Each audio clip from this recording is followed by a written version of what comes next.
Salut la gang, bienvenue dans la semaine 122, bienvenue à bord de mon espace famille. Bon, ben là la semaine passée on s'est quitté sur notre terrain de boîte, mais le lendemain matin on a eu une belle surprise parce qu'il y avait les nuages qui se sont levés en fait dans le creux des montagnes, c'était vraiment beau. On avait vraiment l'impression de s'être levé en avion en fait. Et ça, on a essayé d'expliquer aux enfants, là. On était vraiment comme au-dessus des nuages. C'était vraiment, vraiment beau. On a réussi à sortir de la boîte assez facilement cette fois-ci. Bon, on n'avait pas long à faire. Non, mais on a quand même eu une petite frousse. Parce qu'il y a eu vraiment une bonne ondée sur nous. Tu sais, en plein désert, on s'attend pas vraiment. En fait, nous, le désert, là, va avoir une toute autre expérience pour nous autres. Parce Ceux que... qui disent qu'il fait chaud, je vous crois pas. Ceux Je qui crois- disent c'est sec, je vous crois pas. Ceux qui disent ça brûle, je vous crois pas. Nous autres, on a eu vraiment la version printanière. Donc, on a eu les averses et on a eu aussi beaucoup de neige. En fait, quand on est parti de là, qui était dans le fond Le réservoir Theodore Roosevelt. Ouais, quand on est parti de là, Le barrage Theodore Roosevelt. on a eu une grosse averse, puis on a changé beaucoup de décors en s'en allant jusqu'à Albuquerque, en fait. Mais avant ça, excuse-moi, on a fait un arrêt de Petrified Forest.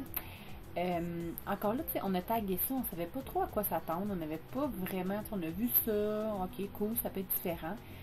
Faut comprendre aussi que là, ça fait beaucoup de journées qu'on voyage, ça fait longtemps aussi, on est toujours dans les 2-3 mêmes pays, tu sais, fait que c'est quand même une réalité qui est près de nous. Donc, ça fait que nos recherches, à un moment donné, deviennent plus piquées. On cherche vraiment ce qu'on n'a jamais vu, et là, on a été servi forêt d'arbres pétrifiés. C'est malade. En fait, non seulement c'est malade, mais c'est, écoutez, je vous ai pris tellement d'images, puis je regarde les images, puis je suis comme, ok, non, ils comprendront pas zéro. comment. Ce que vous voyez là, c'est pas des arbres en bois. En fait, ce sont des arbres qui, sous pression, en fait, ils ont été enfouis et se sont transformés en minéraux. Donc, c'était comme des arbres en roche. Ben, c'est de la roche. Je sais, mais j'essaie de l'expliquer pour que les gens comprennent. Puis il y en a, là, que c'est tellement, mais tellement à s'y méprendre qu'il fallait les toucher. Ouais, surtout quand il y avait des copeaux, mais c'était pas des copeaux de bois, c'était des copeaux de roche, mais qui étaient des copeaux de bois. En tout cas, c'était vraiment, vraiment particulier. Il y en a à quelques endroits, des forêts comme ça. Puis tu sais, en plus de se faire expliquer que c'était... En fait, quand c'est arrivé, on était au niveau du Costa Rica, donc c'était une forêt qui était tropicale. Là, nous, on est en plein désert. En tout cas, je vous le dis, on a fait un gros travail sur notre cerveau. Puis aussi, quand on descendait dans les canyons c'était comme ça, beau. on faisait un voyage dans le temps de 280 millions d'années. Oui, parce que c'était pas juste, tu sais, souvent on fait référence, c'est le Jurassique, la période des dinosaures, mais là où on était, c'était vraiment plus loin que la période du Jurassique, c'était le Triassique. Jurassic, ça se dit mieux en anglais. Je pense que... Ben, moi, dans ma tête, ça sonne mieux. Puis, mais donc, c'était vraiment particulier d'essayer d'expliquer aux enfants, ok, les gars, là, on est dans tel environnement, là où il y avait les dinosaures, mais vraiment plus vieux que ce que vous avez déjà vu. Mais, tu sais, si tu t'imagines aussi, c'est pas comme si tu imagines une forêt qui était tropicale. Bref, ça a été toute une expérience. Vraiment un beau parc, vraiment à faire. On y est retourné le lendemain aussi. Moi, ça nous a pris comme une grosse journée et demie le faire. Ouais, puis tu sais, honnêtement, si vous faites tout, arriver à l'ouverture, vous sortez à la fermeture avec un lunch, puis vous allez avoir, si vous vraiment voulez faire tous les arrêts, là, c'est ce que ça prend. On a voyagé dans le temps aussi parce que en fait, il y avait dans ce parc-là aussi, il y avait une partie de la route, de l'ancienne route, en fait, de l'autoroute 66. Donc, on a commencé à toucher un petit peu à ça aussi pour expliquer aux enfants qu'est-ce que c'était cette route-là, pourquoi elle est si historique. Et se le réexpliquer à nous-mêmes aussi. Oui, le comprendre en fait, que c'est une des routes, en fait, une des premières routes qui passait, qui était asphaltée, puis qui passait presque d'est en ouest, donc de Chicago à Los Angeles. Donc vraiment, donc ça c'est le lendemain matin, regardez ça, c'est fascinant. C'est une maison faite en fait de bois, mais qui sont des roches. Écoutez, c'est hallucinant pour vrai. Là, on était complètement dans un autre environnement. On a réussi à avoir ici un antilope. Au loin, on n'a pas pu avoir d'image, mais... C'est ça aussi qu'il faut se rendre compte, c'est que les gens qui vivaient ici, là, 10, 12, 15 000 ans, ben, eux, c'est ça qu'ils avaient à portée de main. Oui. Fait que c'est ça qu'ils utilisaient. Puis en fait, il faut comprendre aussi que, tu sais, dans le fond, il y a des dépôts sur le sol. C'est ça qui fait qu'on voit les couleurs de ce que vous avez vu dans les canyons. En fait, c'est tous les dépôts de minéraux qui s'accumulent, qu'on voit les strates de couleur. Mais c'est la même chose au niveau des arbres. T'sais, on marchait, puis là, à un moment donné, hop, l'arbre, il commence à apparaître parce que le sol, dans le fond, se nettoie avec le vent, tout ça. Fait qu'on, il y avait des fois où on voyait comme un demi-tronc d'arbre, ou qu'on voyait une partie, ou ben non, qu'on passait à travers, dans le fond, d'un tronc d'arbre. Donc, écoutez, il y en avait, c'était long, là, c'était long. Et il y avait 2 boutiques aussi à l'extrémité du parc, en fait, là, qui avaient plein de pierres précieuses, de bois pétrifié qui étaient sablés, qui étaient vernis. Écoutez, c'était de toute beauté. Mais Puis le plus beau là-dedans, c'est que... un petit camping gratuit. Que pas de Ouais. service, mais on s'en fout. On Mais était c'est à vraiment côté le fun. de l'entrée du parc. Oui, on était à, genre, on aurait pu 5 minutes de marche, là, c'était vraiment fou.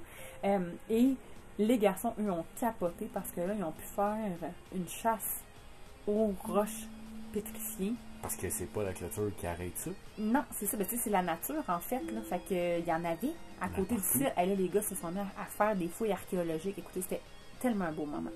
Donc, vraiment un parc qu'on vous conseille vraiment fortement, là, qui fait partie de la passe du parc national d'ailleurs. Donc, les garçons, ils ont eu leur petit badge en faisant les activités, tout ça, vraiment. Oui, parce que ça aussi, un peu plus loin, vous allez le voir, mais dans tous les parcs nationaux, il y a le Junior Ranger programme. Puis ça, il donne un cahier, tu remplis les activités, puis à la fin, il te donne un badge, puis tu prêtes serment. Puis... Oui. C'est très, en fait, c'est très important ici, là, la protection de la faune, puis aider les jeunes à se conscientiser, à protéger donc la nature. Donc, c'est vraiment beau. Ensuite de ça, on se déplace, on part de ce parc-là, on se rend à Albuquerque. Sur notre chemin, on croise un endroit incroyable encore là qu'on aurait vraiment voulu trouver avant de s'y rendre, qui étaient les satellites. Il y avait un visitor center, donc ce que vous avez vu là qui vient de passer, vous pouvez arrêter, aller visiter ça, puis apprendre là-dessus. Donc, c'est vraiment intéressant comme place. Ceux qui nous connaissent savent qu'on arrive tout le temps en journée que c'est fermé. Arrête, là.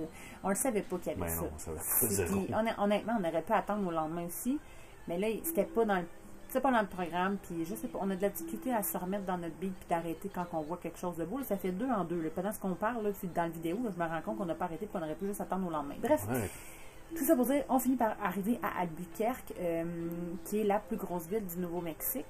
Honnêtement, en se rendant là-bas, je pensais pas qu'on allait passer par tous ces paysages-là, tu sais, des plaines, des montagnes, de la neige, puis une neige chaud, frette, très frette. Bref, ça nous demande d'apprendre beaucoup en ce moment, de comprendre beaucoup.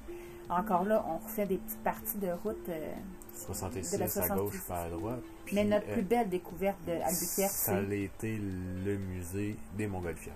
Écoutez, tu sais, en voyageant beaucoup... Sacoche, puis pour le prix, encore plus sacoche. 24$ US pour les 6. Ouais. Donc, ça revient à peu près 34$ canadiens. On a passé 3 heures dans le musée. Puis parce qu'on n'a pas tout lu, là. Si vous venez au mois d'octobre, il y a un super gros festival de ballons, genre Saint-Jean-sur-Richelieu puis Gatineau ensemble, c'est pas assez gros encore. C'est 700 ballons qui volent en même temps. En tout cas, c'est vraiment incroyable, là. Vraiment le fun comme place, puis ça faisait vraiment différent. Tu sais, à Albuquerque, là, vous allez trouver toutes sortes de musées, là. Du nucléaire à tous les classiques de base de toutes les villes, le zoo, l'aquarium, tu sais, tout ça.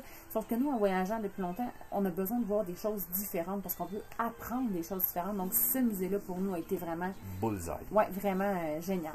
Ensuite de ça, on est allé voir les ruines des Salinas Pueblo Mission, qui date, dans le fond, de plus de 700 ans. Donc, vraiment impressionnant parce que c'était des grosses ruines. Tu sais, c'était pas juste un petit carré à terre de roche. C'était trop gros, site aussi. Ben, en fait, c'était 4 sites, en fait. Tu sais, parce que, dans le fond, on a le Visitor Center principal, plus comme 3 autres endroits. Ça faisait beaucoup de routes. Par contre, il faut le nommer, là, on a passé la journée avec des 40... une grosse journée de route. On a fait combien de... Ben, d'Albuquerque, faire le tour, ça donnait quasiment 350 km. Donc, c'est quand même une grosse expédition, on va se le dire.